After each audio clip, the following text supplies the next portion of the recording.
ان سے کہہ دو کہ خدا کی ہدایت یعنی دین اسلام ہی ہدایت ہے۔ القرآن والحکیم۔ بسم اللہ الرحمن الرحیم۔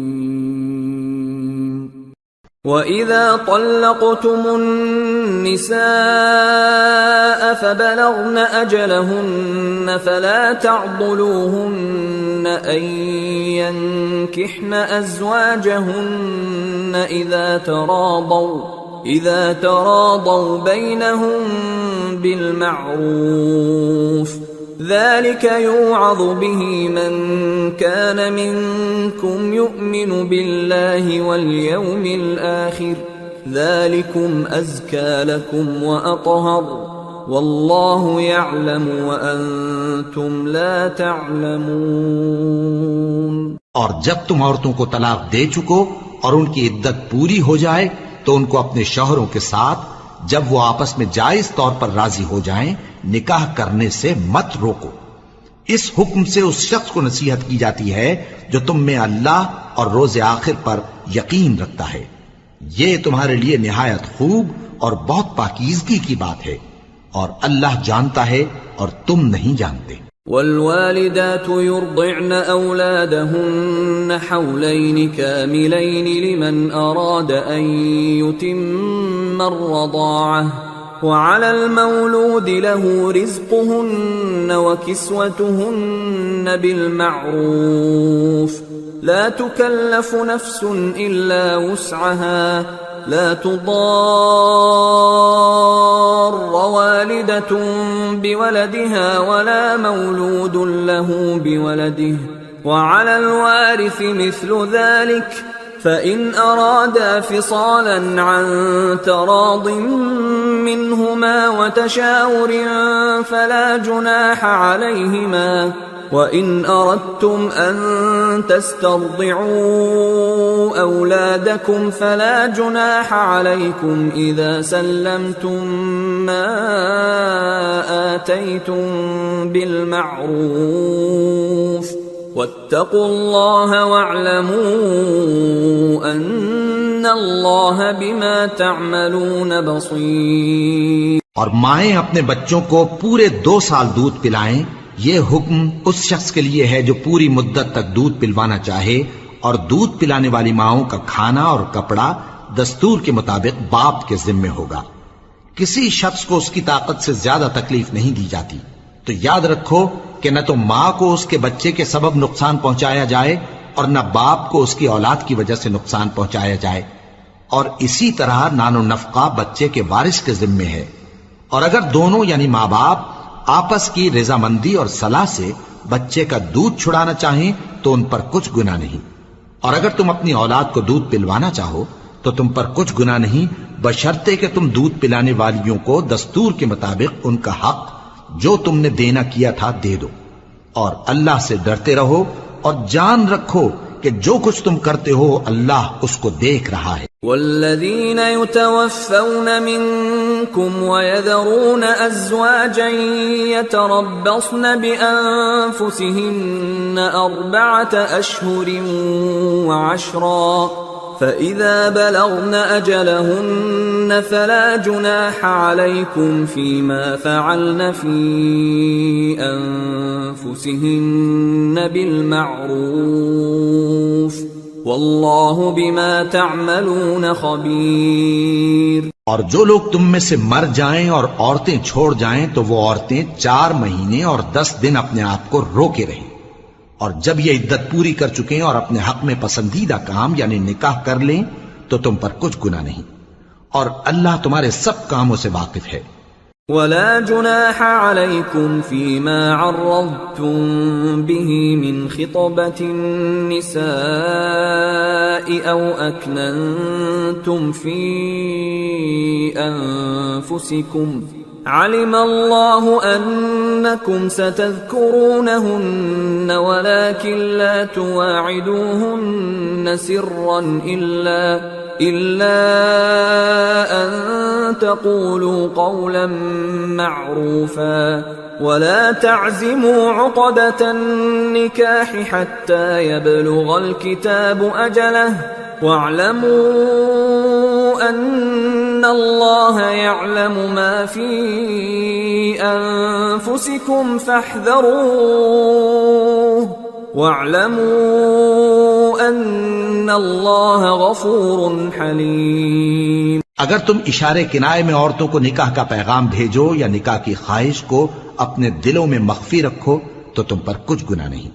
اللہ کو معلوم ہے کہ تم ان سے نکاح کا ذکر کرو گے، مگر ایام عدت میں اس کے سوا کے دستور کے مطابق کوئی بات کہہ دو، پوشیدہ طور پر ان سے قول و قرار نہ کرنا، اور جب تک عدت پوری نہ ہو لے نکاح کا پختہ ارادہ نہ کرنا، اور جان رکھو کہ جو کچھ تمہارے دلوں میں ہے اللہ کو سب معلوم ہے، تو اس سے ڈرتے رہو اور جان رکھو کہ اللہ بخشنے والا ہے، حلم والا ہے۔ لا جناح عليكم إن طلقتم النساء ما لم تمسوهن أو تفرضوا لهن فريضة ومتعوهن على الموسع قدره وعلى المقتر قدره متاعا بالمعروف حقا على المحسنين۔ اور اگر تم عورتوں کو ان کے پاس جانے یا ان کا مہر مقرر کرنے سے پہلے طلاق دے دو تو تم پر کچھ گناہ نہیں، ہاں ان کو دستور کے مطابق کچھ خرچ ضرور دو، یعنی مقدور والا اپنے مقدور کے مطابق دے اور تنگ دست اپنی حیثیت کے مطابق۔ نیک لوگوں پر یہ ایک طرح کا حق ہے۔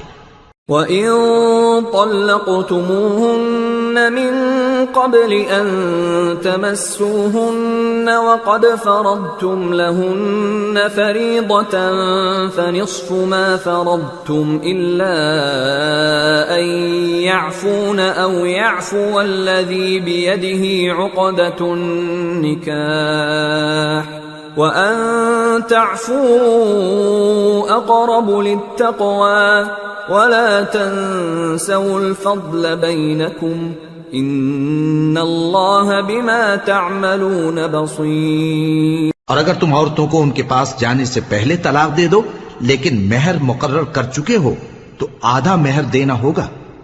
ہاں اگر عورتیں مہر بخش دیں یا مرد جن کے ہاتھ میں عقد نکاح ہے اپنا حق چھوڑ دیں اور پورا مہر دے دیں تو ان کو اختیار ہے، اور اگر تم مرد لوگ ہی اپنا حق چھوڑ دو تو یہ پرہیزگاری کی بات ہے، اور آپس میں بھلائی کرنے کو فراموش نہ کرنا، کچھ شک نہیں کہ اللہ تمہارے سب کاموں کو دیکھ رہا ہے۔ حافظوا على الصلوات والصلاة الوسطى وقوموا لله قانتين فإن خفتم فرجالا أو ركبانا فإذا أمنتم فاذكروا الله كما علمكم ما لم تكونوا تعلمون۔ مسلمانوں سب نمازیں خصوصاً بیچ کی نماز یعنی نماز عصر پورے اہتمام کے ساتھ ادا کرتے رہو اور اللہ کے آگے ادب سے کھڑے رہا کرو۔ پھر اگر تم خوف کی حالت میں ہو تو پیادے یا سوار جس حال میں ہو نماز پڑھ لو۔ پھر جب امن و اطمینان ہو جائے تو جس طریق سے اللہ نے تم کو سکھایا ہے جو تم پہلے نہیں جانتے تھے اللہ کو یاد کرو۔ والذين يتوفون منكم ويذرون أزواجا وصية لأزواجهم متاعا إلى الحول غير إخراج فإن خرجن فلا جناح عليكم فيما فعلن في أنفسهن من معروف والله عزيز حكيم وللمطلقات متاع بالمعروف حقا على المتقين كذلك يبين الله لكم آياته لعلكم تعقلون۔ اور جو لوگ تم میں سے مر جائیں اور عورتیں چھوڑ جائیں وہ اپنی عورتوں کے حق میں وصیت کر جائیں کہ ان کو 1 سال تک خرچ دیا جائے اور گھر سے نہ نکالی جائیں۔ ہاں اگر وہ خود گھر سے چلی جائیں اور اپنے حق میں پسندیدہ کام یعنی نکاح کر لیں تو تم پر کچھ گناہ نہیں، اور اللہ زبردست ہے، حکمت والا ہے۔ اور مطلقہ عورتوں کو بھی دستور کے مطابق نان و نفقہ دینا چاہیے، پرہیزگاروں پر یہ بھی حق ہے۔ اسی طرح اللہ اپنے احکام تمہارے لیے بیان فرماتا ہے تاکہ تم سمجھو۔ ألم تر إلى الذين خرجوا من ديارهم وهم ألوف حذر الموت فقال لهم الله موتوا ثم أحياهم إن الله لذو فضل على الناس ولكن أكثر الناس لا يشكرون۔ بھلا تم نے ان لوگوں کو نہیں دیکھا جو شمار میں ہزاروں ہی تھے اور موت کے ڈر سے اپنے گھروں سے نکل بھاگے تھے؟ تو اللہ نے ان کو حکم دیا کہ مر جاؤ، پھر ان کو زندہ بھی کر دیا۔ کچھ شک نہیں کہ اللہ لوگوں پر مہربانی رکھتا ہے، لیکن اکثر لوگ شکر نہیں کرتے۔ وقاتلوا في سبيل الله واعلموا أن الله سميع عليم من ذا الذي يقرض الله قرضا حسنا فيضاعفه له أضعافا كثيرة والله يقبض ويبسط وإليه ترجعون۔ اور مسلمانوں، اللہ کی راہ میں جہاد کرو اور جان رکھو کہ اللہ سب کچھ سنتا ہے، سب کچھ جانتا ہے۔ کون ہے کہ اللہ کو قرض حسنہ دے کہ وہ اس کے بدلے اس کو کئی گنا زیادہ دے گا، اور اللہ ہی روزی کو تنگ کرتا اور وہی اسے کشادہ کرتا ہے، اور تم اسی کی طرف لوٹ کر جاؤ گے۔ أَلَمْ تَرَ إِلَى الْمَلَإِ مِنْ بَنِي إِسْرَائِيلَ مِنْ بَعْدِ مُوسَى إِذْ قَالُوا لِنَبِيٍّ لَهُمُ ابْعَثْ لَنَا مَلِكًا نُقَاتِلْ فِي سَبِيلِ اللَّهِ قال هل عسيتم إن كتب عليكم القتال ألا تقاتلوا قالوا وما لنا ألا نقاتل في سبيل الله وقد أخرجنا من ديارنا وأبنائنا فلما كتب عليهم القتال تولوا إلا قليلا منهم واللہ علیم بالظالمین۔ بھلا تم نے بنی اسرائیل کی ایک جماعت کو نہیں دیکھا جس نے موسیٰ کے بعد اپنے پیغمبر سے کہا کہ آپ ہمارے لیے ایک بادشاہ مقرر کر دیں تاکہ ہم اللہ کی راہ میں جہاد کریں؟ پیغمبر نے کہا کہ اگر تم کو جہاد کا حکم دیا جائے تو ایسا تو نہیں کہ لڑنے سے پہلو تہی کرو۔ وہ کہنے لگے کہ ہم اللہ کی راہ میں کیوں نہ لڑیں گے جبکہ ہم وطن سے خارج اور بال بچوں سے جدا کر دیے گئے۔ پھر جب ان کو جہاد کا حکم دیا گیا تو چند اشخاص کے سوا سب پھر گئے، اور اللہ ظالموں سے خوب واقف ہے۔ وقال لهم نبيهم إن الله قد بعث لكم طالوت ملكا قالوا أنا يكون له الملك علينا ونحن أحق بالملك منه ولم يؤت سعة من المال قال إن الله اصطفاه عليكم وزاده بسطة في العلم والجسم والله يؤتي ملكه من يشاء واللہ واسع علیم۔ اور پیغمبر نے ان سے یہ بھی کہا کہ اللہ نے تم پر طالوت کو بادشاہ مقرر فرمایا ہے۔ وہ بولے کہ اسے ہم پر بادشاہی کا حق کیوں کر ہو سکتا ہے؟ اس سے بڑھ کر بادشاہی کے مستحق تو ہم ہیں، اور اس کے پاس تو بہت سی دولت بھی نہیں۔ پیغمبر نے کہا کہ اللہ نے اس کو تم پر فضیلت دی ہے اور بادشاہی کے لیے منتخب فرمایا ہے۔ اس نے اسے علم بھی بہت سا بخشا ہے اور تن و توش بھی بڑا عطا کیا ہے، اور اللہ کو اختیار ہے جسے چاہے بادشاہی بخشے، وہ بڑا کشائش والا ہے، دانا ہے۔ وقال لهم نبيهم إن آية ملكه أن يأتيكم التابوت فيه سكينة من ربكم وبقية مما ترك آل موسى وآل هارون تحمله الملائكة ان فی ذلک لآیۃ لکم ان کنتم مؤمنین۔ اور پیغمبر نے ان سے کہا کہ ان کی یعنی طالوت کی بادشاہی کی نشانی یہ ہے کہ تمہارے پاس وہ صندوق آئے گا جس کو فرشتے اٹھائے ہوئے ہوں گے، اس میں تمہارے پروردگار کی طرف سے تسلی بخشنے والی چیز ہوگی اور کچھ اور چیزیں بھی ہوں گی جو موسیٰ اور ہارون چھوڑ گئے تھے۔ اگر تم ایمان رکھتے ہو تو یہ تمہارے لیے ایک بڑی نشانی ہے۔